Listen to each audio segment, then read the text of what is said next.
for New York's law enforcement. They've seen a lot of that in recent weeks and months. Let's bring in Hugh Hewitt and Leslie Marshall, who are standing by. Let's go to Bill Malugin, I should say, first, who is reporting on all of this live from Los Angeles. Hi, Bill.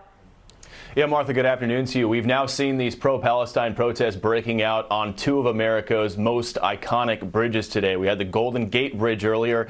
Now you are watching these live images out of New York City on the Brooklyn Bridge, where you can see dozens, potentially maybe even 100 or so of these anti-Israel protesters have gathered and are purposely trying to impede traffic there. Take a look on the left side of your screen. The Brooklyn Bridge has a pedestrian walkway. It looks like things are getting a little physical right now.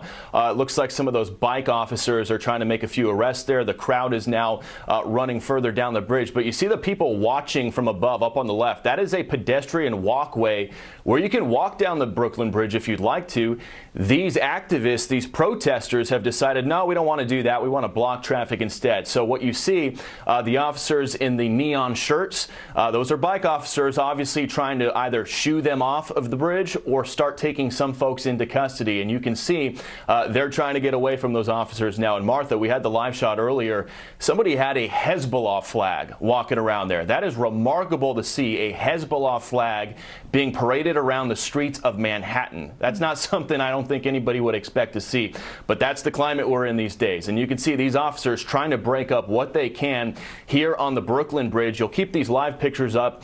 The Golden Gate Bridge on the West Coast, the San Francisco Bay Area, that has now reopened after it was closed down in both directions for the better part of 5 hours after protesters there chained themselves to cars to impede traffic. CHP California, okay, you're seeing those officers going in there trying to make some of those arrests.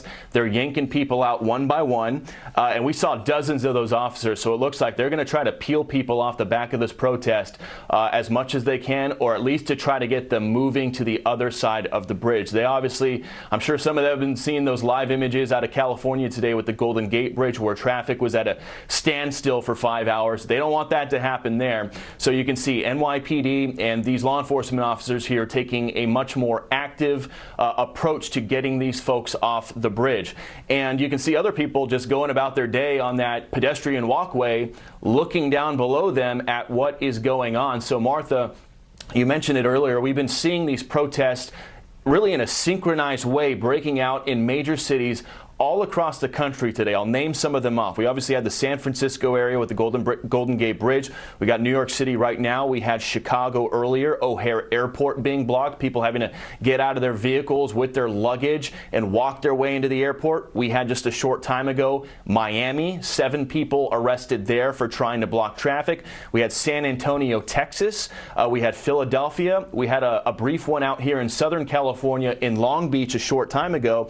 And about an hour ago, in Eugene, Oregon, Interstate 5, another major freeway, blocked by protesters there as well. So you're seeing a little map of everything that's going on here. It's unclear if these protesters on Brooklyn Bridge are part of the same group that were over by Wall Street earlier today.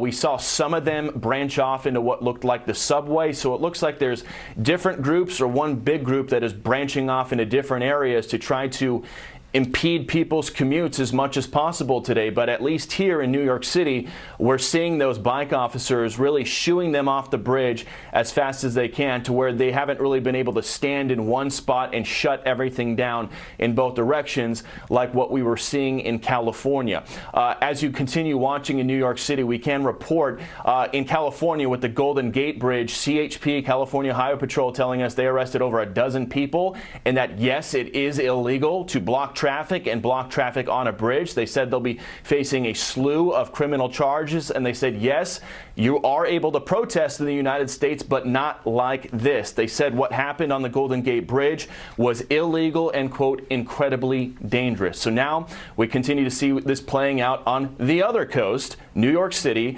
as these protesters now appear to be hopping a center divider or a K-rail as they move down the Brooklyn Bridge there. But Martha, it's remarkable to watch these officers at least taking a much more proactive approach compared to what we've been seeing on the Golden Gate Bridge, and it looks like they're able to get these people shooed off in